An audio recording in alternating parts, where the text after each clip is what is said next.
So all you need to work with your child is a positive attitude and maybe a pen and paper as the basics. But of course, you can go on and add a laptop or a tablet or a smartphone or some sort of electronic device.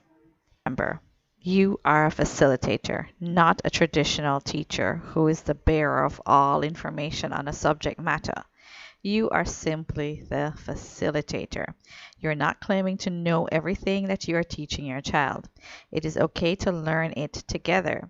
You are using technology, books, and other materials to read and learn along the way. Your job, though, is to read ahead, summarize, and deliver the information in a way that your child can grasp.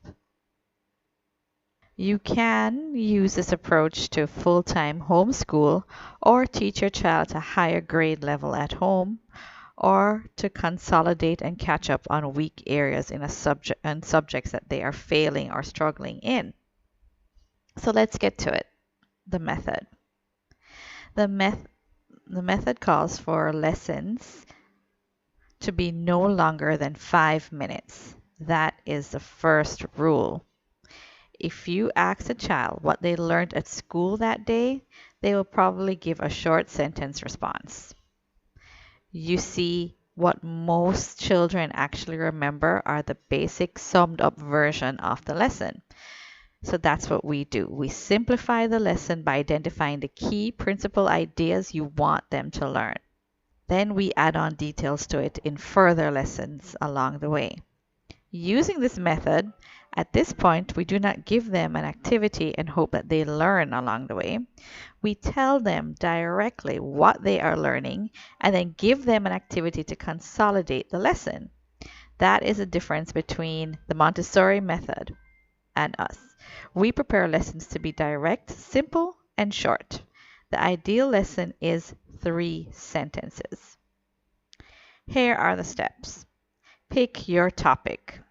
Simplify into 3 sentences. Look for support for lessons in apps, YouTube videos, books, etc.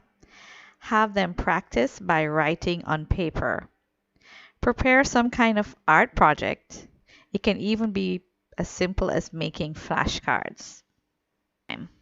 So when you're actually teaching, you're going to just talk and point out, literally show them what you are talking about. Use a light and breezy tone, or an enthusiastic tone, or a conversational tone. And this is important. There is no pressure to learn or prove that they have learned anything in the short term. Just remember, when you were growing up, you learned things fast and things you still remember. That was not on a test. There are also some tests that you pass that you cannot remember now. Our goal is to teach skill sets while giving them an academic foundation and giving them true knowledge and true way of learning information. If they get distracted, speak in a stern voice or a no-nonsense tone. But when they start back paying attention, change your tone back to friendly, light, and breezy, or enthusiastic, or conversational, whichever tone feels genuine to you. This is rewarding them for good behavior. You see, sometimes the problem that children face if they do something wrong, it's the anger that the caregivers still hold on to. This anger and frustration or annoyance that the caregiver is experiencing makes the meltdown, crying, or attention seeking, quote unquote, bad behavior go on for longer than it has to. I have Josh count to 10, remove him from the situation, give him a hug, and reassure him that everything is okay, and then we go back to the lesson. However, do not prolong the lesson if a child is acting out, but sum up by saying your easy to say, simple 3-sentence long lesson. And then take a break. If and back, take another break and play a YouTube video on the subject matter. Then later on, introduce an app or book or go straight to the hands-on activity if you feel that is best.